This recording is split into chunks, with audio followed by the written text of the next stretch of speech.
तो आपको दो चीज़ क्लियर होनी चाहिए कि एडेनिन हमेशा पेयर होता है थायमिन के साथ और साइटोसिन हमेशा पेयर होता है ग्वानिन के साथ। और आपको एक और बात क्लियर रहनी चाहिए कि एडेनिन और थायमिन के बीच में कितने बॉन्ड होते हैं? दो बॉन्ड होते हैं। और ग्वानिन और साइटोसिन के बीच में कितने बॉन्ड होते हैं? तीन बॉन्ड होते हैं। ठीक है, तो एडेनिन और थायमिन के बीच में दो बॉन्ड, डबल बॉन्ड, और साइटोसिन और ग्वानिन के बीच में ट्रिपल बॉन्ड। तो मैं आपको फिर से रिवाइज करा देता हूँ कि जो डीएनए था वो डबल हेलिक्स स्ट्रक्चर से बना हुआ था, और डबल हेलिक्स स्ट्रक्चर के जो स्ट्रैंड थे उनको हमने न्यूक्लियोटाइड्स कह रहे थे। और न्यूक्लियोटाइड्स बने थे फॉस्फोरिक एसिड, डीऑक्सराइबोज शुगर और नाइट्रोजनस बेसिस में मैंने आपको बता दिया कि दो तरह के थे, प्यूरिन्स और पिरिमिडिन्स। प्यूरिन्स में आते हैं एडिनाइन और ग्वानाइन। ध्यान से सुनना, प्यूरिन्स में आते हैं एडिनाइन और ग्वानाइन, और दूसरा जो था पिरिमिडिन उसमें आते हैं साइटोसिन और थायमाइन। और ये याद रखना कि एडिनाइन पेयर के समय हमेशा आएगा थायमिन के साथ और साइटोसिन आएगा हमेशा ग्वानिन के साथ। ये सिंपल सा फंडा क्लियर रखना। और एडिनाइन और थायमिन के बीच में बॉन्ड रहेगा, वो कितने वाला बॉन्ड रहेगा? टू टू बॉन्ड्स रहेंगे। ठीक है, टू हाइड्रोजन बॉन्ड्स। और साइटोसिन और ग्वानिन के बीच में जो बॉन्ड रहेगा वो ट्रिपल बॉन्ड रहेगा। ठीक है, तो ये क्लियर रहेगा आपको। अब आरएनए की बारी। आरएनए किन एनिमल्स में प्रेजेंट होता है? ये लोअर ऑर्गेनिज्म में प्रेजेंट होता है। लेकिन यहाँ पे देखो एक डिफरेंस याद रहे कि डीएनए में डबल स्ट्रैंड था, आरएनए में सिंगल स्ट्रैंड होता है। ठीक है, अभी बने किससे किससे रहते हैं? अब ये स्ट्रैंड बना रहता है nucleotides, ribose, sugar, phosphate group से बना रहता है।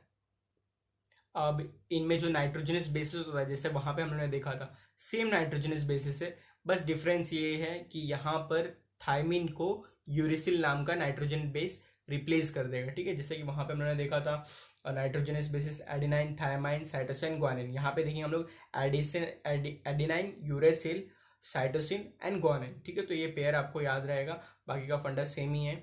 और इसमें आरएनए में भी तीन टाइप्स होते हैं, M type, mRNA, messenger RNA, tRNA, transfer RNA, rRNA, ribosomal RNA. और messenger RNA, ribosomal RNA and transfer RNA. अब एमआरएनए करता क्या है? एमआरएनए क्या करता है? मैसेज कैरी करता है, जीन से लेकर वो राइबोसोम्स तक मैसेज लेकर जाता है। राइबोसोम्स कहाँ पे प्रेजेंट होते हैं? न्यूक्लियस के अंदर ही प्रेजेंट होते हैं। अब लेकिन जो डीएनए के ऊपर जीन्स थे और जो उनमें प्रोटीन्स में मैसेजेस था, अगर मैं प्रोटीन्स बोलूँ यहाँ पर और नाइट्रोजनस बेसिस बोलूँ तो वन एंड द सेम ही है, क्योंकि जो एडेनाइन, ग्वानाइन ये सब क्या है, ये नाइट्रोजनस बेसिस ही है। तो जो जीन्स से मैसेज जा रहे थे न्यूक्लियस के राइबोसोम्स के पास पहुंचेंगे, ये किसने पहुंचाया?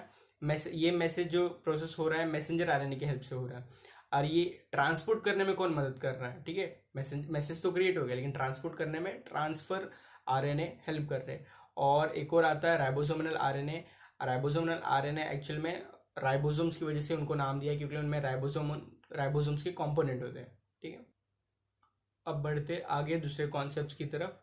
Transcription, translation, central dogma, translocation, ये सब डिफरेंट कॉन्सेप्ट से, बेसिक टर्मिनोलॉजी से आपको पता होना चाहिए। तो पहला आता है ट्रांसक्रिप्शन। अब देखो डीएनए का मैंने आपको बताया था एडिनाइन, थायमाइन, साइटोसाइन, ग्वानाइन, ये रैंडमली कौन से भी पेयर में होते हैं। ठीक है, लेकिन जब एमआरएनए अपना प्रोडक्शन करता है, एमआरएनए का अगर ए है, मीन्स सॉरी, अगर ये एमआरएनए है और एमआरएनए अपनी फॉर्मेशन कैसे करेगा? वो देखेगा, डीएनए को देखेगा, यहाँ पे ए है, यहाँ पे ए बॉन्ड है, तो यहाँ पे वो कौन सा रेडी करेगा?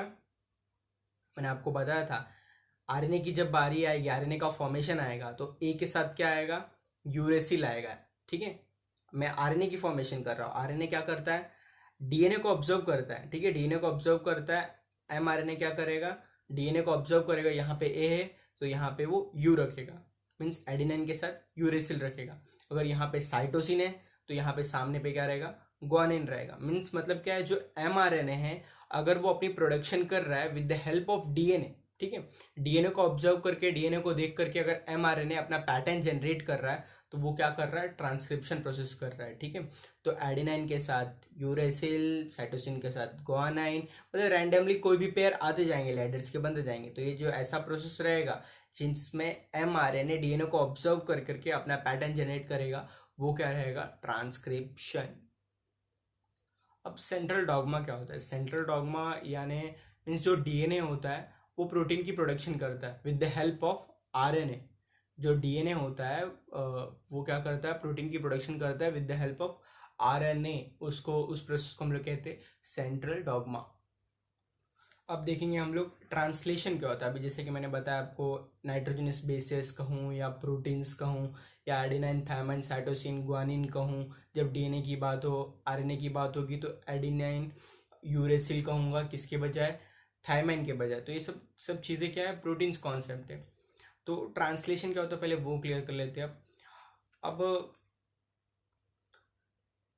जैसा मैंने आपको पेयर्स बताए, ये एडिनाइन थायमाइन, अगर मैं एक पेयर को कॉर्डन कहूंगा तो दूसरे पेयर को इनडायरेक्टली एंटी कॉर्डन कहूंगा। मीन्स अगर एडिनाइन कॉर्डन है तो थायमाइन एंटी कॉर्डन हो जाएगा। ठीक है, तो ये ऐसा कॉर्डन एंटी कॉर्डन का कॉन्सेप्ट समझ में आया। अब जो क्या होता है, जो टीआरएनए होता है, ट्रांसफर आरएनए, वो क्या करता है? वो एमआरएनए को ऑब्जर्व करता है और एमआरएनए के जो कॉर्डन्स होते हैं, अगर एमआरएनए का एडिनाइन कॉर्डन है तो टीआरएनए कौन सा कॉर्डन लेके आएगा? एंटी कॉर्डन लेके आएगा। ठीक है, तो जो एमआरएनए को ऑब्जर्व करके टीआरएनए एंटी कॉर्डन्स प्रिपेयर कर रहा है, मीन्स एमआरएनए के कॉर्डन्स को देखकर जो टीआरएनए एंटी कॉर्डन्स प्रिपेयर कर रहा है, वो प्रोसेस क्या हो गई? ट्रांसलेशन प्रोसेस होगी। कौन सी प्रोसेस? Translation process. अब देखते हैं हम लोग ट्रिपलेट कॉर्डन क्या होता है। ट्रिपलेट कॉर्डन, जैसे हमारे बॉडी में एमिनो एसिड्स होते हैं, एमिनो एसिड्स हमेशा प्रेजेंट होते कॉर्डन्स एंटी कॉर्डन्स के फॉर्म में। जब तीन पेयर के एमिनो एसिड्स, मीन्स अगर मैं एमिनो एसिड्स को बोलूँ, एमिनो एसिड्स अगर तीन न्यूक्लियोटाइड्स है, ठीक है, तीन न्यूक्लियोटाइड्स के पेयर अगर एक एमिनो एसिड को रिप्रेजेंट कर रहे हैं, एमिनो एसिड को अगर तीन न्यूक्लियोटाइड पेयर्स मतलब ए जी सी ऐसे जो रिप्रेजेंटेशन हो रहा है, ठीक है, तो अगर ये तीन पेयर के रिप्रेजेंटेशन रहेंगे उनको हम लोग ट्रिपलेट कॉर्डन कहेंगे। और डॉक्टर हरि गोविंद खुराना ने, उन्होंने 20 ट्रिपलेट कॉर्डन्स फाइंड आउट किए थे। ठीक है, तो